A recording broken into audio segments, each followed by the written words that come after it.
Quatrième exposé. Le prolétariat comme sujet et comme représentation. Le droit égal de tous aux biens et aux jouissances de ce monde, la destruction de toute autorité, la négation de tout frein moral, voilà, si l'on descend au fond des choses, la raison d'être de l'insurrection du 18 mars et la charte de la redoutable association qui lui a fourni une armée. Enquête parlementaire sur l'insurrection du 18 mars. Thèse 73e. Le mouvement réel qui supprime les conditions existantes gouverne la société à partir de la victoire de la bourgeoisie dans l'économie et visiblement depuis la traduction politique de cette victoire. Le développement des forces productives a fait éclater les anciens rapports de production et tout ordre statique tombe en poussière. Tout ce qui était absolu devient historique. Thèse 74e. C'est en étant jeté dans l'histoire, en devant participer au travail et aux luttes qui la constituent, que les hommes se voient contraints d'envisager leurs relations d'une manière désabusée. Cette histoire n'a pas d'objet distinct de ce qu'elle réalise sur elle-même, quoique la dernière vision métaphysique inconsciente de l'époque historique puisse regarder la progression productive à travers laquelle l'histoire s'est déployée comme l'objet même de l'histoire. Le sujet de l'histoire ne peut être que le vivant se produisant lui-même, devenant maître et possesseur de son monde, qui est l'histoire, et existant comme conscience de son jeu. Thèse 75e. Comme un même courant, se développent les luttes de classe de la longue époque révolutionnaire inaugurée par l'ascension de la bourgeoisie et la pensée de l'histoire, la dialectique, la pensée, qui ne s'arrête plus à la recherche du sens de l'étant, mais s'élève à la connaissance de la dissolution de tout ce qui est, et dans le mouvement, dissout toute séparation. Thèse 76e. Hegel n'avait plus à interpréter le monde, mais la transformation du monde. En interprétant seulement la transformation, Hegel n'est que l'achèvement philosophique de la philosophie. Il veut comprendre un monde qui se fait lui-même. Cette pensée historique n'est encore que la conscience qui arrive toujours trop tard, et qui énonce la justification post festum. Ainsi, elle n'a dépassé la séparation que dans la pensée. Le paradoxe qui consiste à suspendre le sens de toute réalité à son achèvement historique et à révéler en même temps ce sens en se constituant soi-même en achèvement de l'histoire, découle de ce simple fait que le penseur des révolutions bourgeoises des XVIIe et XVIIIe siècles n'a cherché dans la philosophie que la réconciliation avec leurs résultats. Même comme philosophie de la révolution bourgeoise, elle n'exprime pas tout le processus de cette révolution, mais seulement sa dernière conclusion. En ce sens, elle est une philosophie non de la révolution, mais de la restauration. Karl Korsch, thèse sur Hegel et la révolution. Hegel a fait, pour la dernière fois, le travail du philosophe, la glorification de ce qui existe. Mais déjà ce qui existait pour lui ne pouvait être que la totalité du mouvement historique. La position extérieure de la pensée étant en fait maintenue, elle ne pouvait être masquée que par son identification à un projet préalable de l'esprit, héros absolu qui a fait ce qu'il a voulu et voulu ce qu'il a fait, et dont l'accomplissement coïncide avec le présent.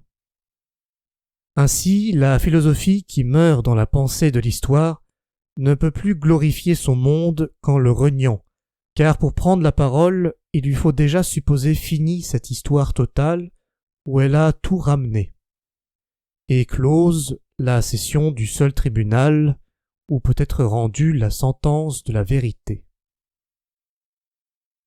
Thèse 77e. Quand le prolétariat manifeste par sa propre existence en acte que cette pensée de l'histoire ne s'est pas oubliée, le démenti de la conclusion est aussi bien la confirmation de la méthode. Thèse 78e. La pensée de l'histoire ne peut être sauvée qu'en devenant pensée pratique, et la pratique du prolétariat comme classe révolutionnaire ne peut être moins que la conscience historique opérant sur la totalité de son monde. Tous les courants théoriques du mouvement ouvrier révolutionnaire sont issus d'un affrontement critique avec la pensée hegelienne, chez Marx comme chez Stirner et Bakounine. Thèse 79e. Le caractère inséparable de la théorie de Marx et de la méthode hegelienne est lui-même inséparable du caractère révolutionnaire de cette théorie, c'est-à-dire de sa vérité. C'est en ceci que cette première relation a été généralement ignorée ou mal comprise, ou encore dénoncée comme le faible de ce qui devenait fallacieusement une doctrine marxiste. Bernstein, dans Socialisme théorique et social-démocratie pratique, révèle parfaitement cette liaison de la méthode dialectique et de la prise de parti historique en déplorant les prévisions peu scientifiques du manifeste de 1847 sur l'imminence de la révolution prolétarienne en Allemagne. Cette autosuggestion historique, tellement erronée que le premier visionnaire politique venu ne pourrait guère trouver mieux, serait incompréhensible chez un Marx qui, à cette époque, avait déjà sérieusement étudié l'économie, si on ne devait pas voir en elle le produit d'un reste de la dialectique antithétique hegelienne dont Marx, pas plus qu'Engels, n'a jamais su complètement se défaire. En ces temps d'effervescence générale, cela lui a été d'autant plus fatal. Thèse 80e. Le renversement que Marx effectue pour un sauvetage par transfert de la pensée des révolutions bourgeoises ne consiste pas trivialement à remplacer par le développement matérialiste des forces productives le parcours de l'esprit hegelien allant à sa propre rencontre dans le temps, son objectivation étant identique à son aliénation, et ses blessures historiques ne laissant pas de cicatrices. L'histoire devenue réelle n'a plus de fin. Marx a ruiné la position séparée de Hegel devant ce qui advient, et la contemplation d'un agent suprême extérieur, quel qu'il soit. La théorie n'a plus à connaître ce qu'elle fait. C'est au contraire la contemplation du mouvement de l'économie dans la pensée dominante de la société actuelle qui est l'héritage non renversé de la part non dialectique dans la tentative hegelienne d'un système circulaire.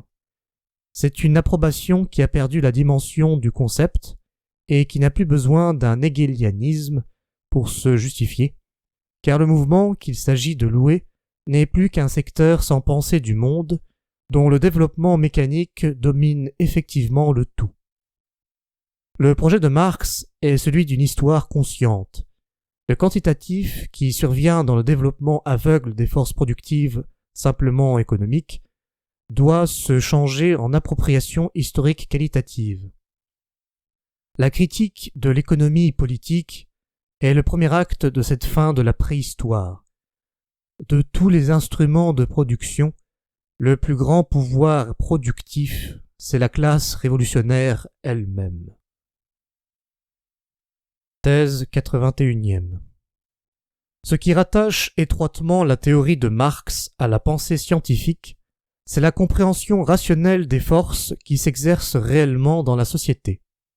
Mais elle est fondamentalement un au-delà de la pensée scientifique, où celle-ci n'est conservée qu'en étant dépassée. Il s'agit d'une compréhension de la lutte et nullement de la loi. Nous ne connaissons qu'une seule science, la science de l'histoire, dit l'idéologie allemande. Thèse 82e. L'époque bourgeoise, qui veut fonder scientifiquement l'histoire, néglige le fait que cette science disponible a bien plutôt dû être elle-même fondée historiquement avec l'économie. Inversement, l'histoire ne dépend radicalement de cette connaissance qu'en tant que cette histoire reste histoire économique. Combien la part de l'histoire dans l'économie même, le processus global qui modifie ses propres données scientifiques de base, a pu être d'ailleurs négligé par le point de vue de l'observation scientifique. C'est ce que montre la vanité des calculs socialistes qui croyaient avoir établi la périodicité exacte des crises. Et depuis que l'intervention constante de l'État est parvenue à compenser l'effet des tendances à la crise, le même genre de raisonnement voit dans cet équilibre une harmonie économique définitive. Le projet de surmonter l'économie, le projet de la prise de possession de l'histoire, s'il doit connaître et ramener à lui la science de la société, ne peut être lui-même scientifique. Dans ce dernier mouvement qui doit dominer l'histoire présente par une connaissance scientifique, le point de vue révolutionnaire est resté bourgeois. Thèse 83e. Les courants utopiques du socialisme, quoique fondés eux-mêmes historiquement dans la critique de l'organisation sociale existante, peuvent être justement qualifiés d'utopiques dans la mesure où ils refusent l'histoire, c'est-à-dire la lutte réelle en cours, aussi bien que le mouvement du temps au-delà de la perfection immuable de leur image de société heureuse, mais non parce qu'ils refuseraient la science. Les penseurs utopistes sont au contraire entièrement dominés par la pensée scientifique, telle qu'elle s'était composée dans les siècles précédents. Ils recherchent le parachèvement de ce système rationnel général. Ils ne se considèrent aucunement comme des prophètes désarmés, car ils croient au pouvoir social de la démonstration scientifique et même, dans le cas du saint-simonisme, à la prise du pouvoir par la science. Comment, dit Sombart, voudrait-il arracher par des luttes ce qui doit être prouvé?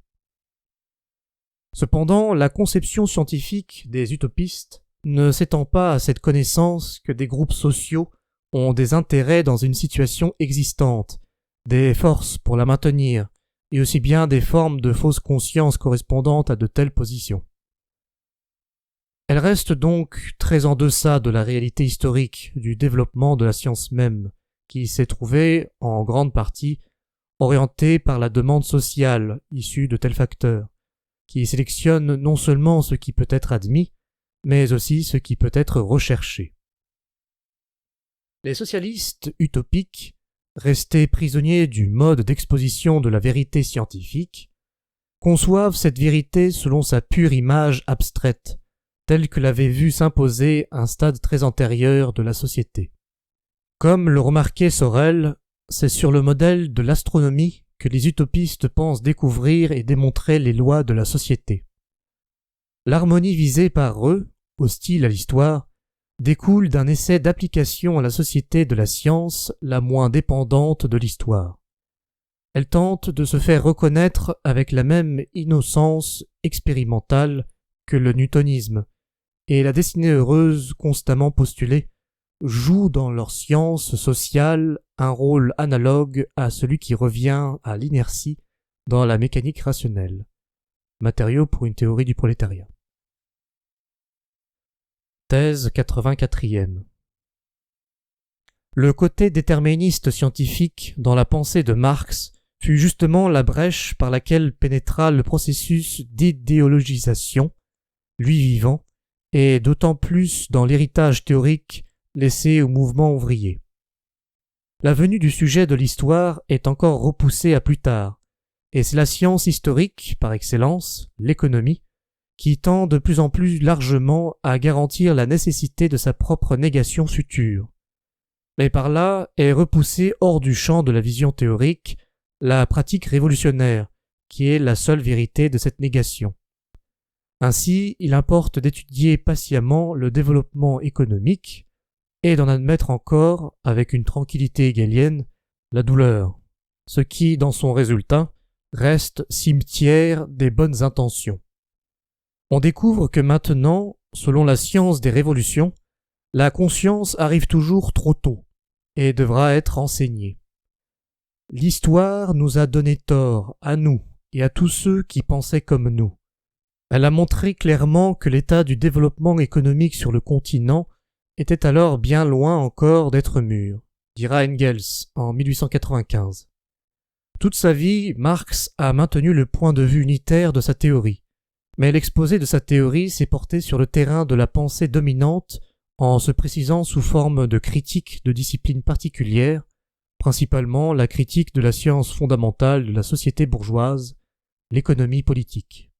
C'est cette mutilation ultérieurement acceptée comme définitive qui a constitué le marxisme. Thèse 85e. Le défaut dans la théorie de Marx est naturellement le défaut de la lutte révolutionnaire du prolétariat de son époque. La classe ouvrière n'a pas décrété la révolution en permanence dans l'Allemagne de 1848. La Commune a été vaincue dans l'isolement. La théorie révolutionnaire ne peut donc pas encore atteindre sa propre existence totale. En être réduite à la défendre et la préciser dans la séparation du travail savant, au British Museum, impliquait une perte dans la théorie même. Ce sont précisément les justifications scientifiques tirées sur l'avenir du développement de la classe ouvrière et la pratique organisationnelle combinée à ces justifications qui deviendront des obstacles à la conscience prolétarienne dans un stade plus avancé. Thèse 86e. Toute l'insuffisance théorique dans la défense scientifique de la révolution prolétarienne peut être ramenée, pour le contenu aussi bien que pour la forme de l'exposé, à une identification du prolétariat à la bourgeoisie du point de vue de la saisie révolutionnaire du pouvoir. Thèse 87e. La tendance à fonder une démonstration de la légalité scientifique du pouvoir prolétarien en faisant état d'expérimentations répétées du passé obscurci, dès le Manifeste, la pensée historique de Marx, en lui faisant soutenir une image linéaire du développement des modes de production, entraînée par des luttes de classe qui finiraient chaque fois par une transformation révolutionnaire de la société tout entière, ou par la destruction commune des classes en lutte. Mais dans la réalité observable de l'histoire, de même que le mode de production asiatique, comme Marx le constatait ailleurs, a conservé son immobilité en dépit de tous les affrontements de classe, de même les jacqueries de serfs n'ont jamais vaincu les barons, ni les révoltes d'esclaves de l'Antiquité, les hommes libres. Le schéma linéaire perd de vue d'abord ce fait que la bourgeoisie est la seule classe révolutionnaire qui ait jamais vaincu, en même temps qu'elle a été la seule pour qui le développement de l'économie a été cause et conséquence de sa mainmise sur la société. La même simplification a conduit Marx à négliger le rôle économique de l'État dans la gestion d'une société de classe. Si la bourgeoisie ascendante a paru affranchir l'économie de l'État, c'est seulement dans la mesure où l'État ancien se confondait avec l'instrument d'une oppression de classe dans une économie statique. La bourgeoisie a développé sa puissance économique autonome dans la période médiévale d'affaiblissement de l'État, dans le moment de fragmentation féodale de pouvoirs équilibrés. Mais l'État moderne, qui, par le mercantilisme, a commencé à appuyer le développement de la bourgeoisie, et qui finalement est devenu son État à l'heure du laisser-faire, laisser-passer, va se révéler ultérieurement doté d'une puissance centrale dans la gestion calculée du processus économique.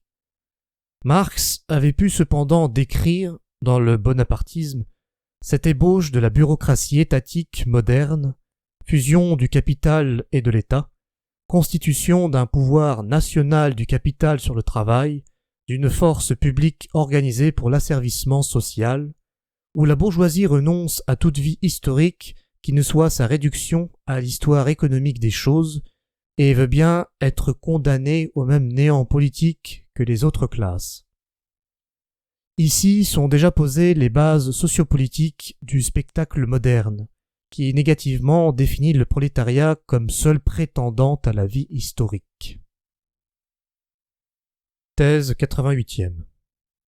Les deux seules classes qui correspondent effectivement à la théorie de Marx, les deux classes pures vers lesquelles mène toute l'analyse dans Le Capital, la bourgeoisie et le prolétariat, sont également les deux seules classes révolutionnaires de l'histoire, mais à des conditions différentes. La révolution bourgeoise est faite. La révolution prolétarienne est un projet, né sur la base de la précédente révolution, mais en différant qualitativement. En négligeant l'originalité du rôle historique de la bourgeoisie, on masque l'originalité concrète de ce projet prolétarien qui ne peut rien atteindre sinon en portant ses propres couleurs et en connaissant l'immensité de ses tâches. La bourgeoisie est venue au pouvoir parce qu'elle est la classe de l'économie en développement. Le prolétariat ne peut être lui-même le pouvoir qu'en devenant la classe de la conscience. Le mûrissement des forces productives ne peut garantir un tel pouvoir, même par le détour de la dépossession accrue qu'il entraîne. La saisie jacobine de l'État ne peut être son instrument. Aucune idéologie ne peut lui servir à déguiser des buts partiels en buts généraux, car il ne peut conserver aucune réalité partielle qui soit effectivement à lui. Thèse 89e. Si Marx, dans une période déterminée de sa participation à la lutte prolétarienne, a trop attendu de la prévision scientifique, au point de créer la base intellectuelle des illusions de l'économisme, on sait qu'il n'y a pas succombé personnellement. Dans une lettre bien connue du 7 décembre 1867, accompagnant un article où lui-même critique le capital, article qu'Engels devait faire passer dans la presse comme s'il émanait d'un adversaire, Marx a exposé clairement la limite de sa propre science. La tendance subjective de l'auteur, que lui imposait peut-être sa position politique et son passé, c'est-à-dire la manière dont il se représente lui-même et dont il présente aux autres le résultat ultime du mouvement actuel, du processus social actuel, n'a aucun rapport avec son analyse réelle. Ainsi, Marx, en dénonçant lui-même les conclusions tendancieuses de son analyse objective, et par l'ironie du peut-être relatif au choix extra-scientifique qui se serait imposé à lui, montre en même temps la clé méthodologique de la fusion des deux aspects.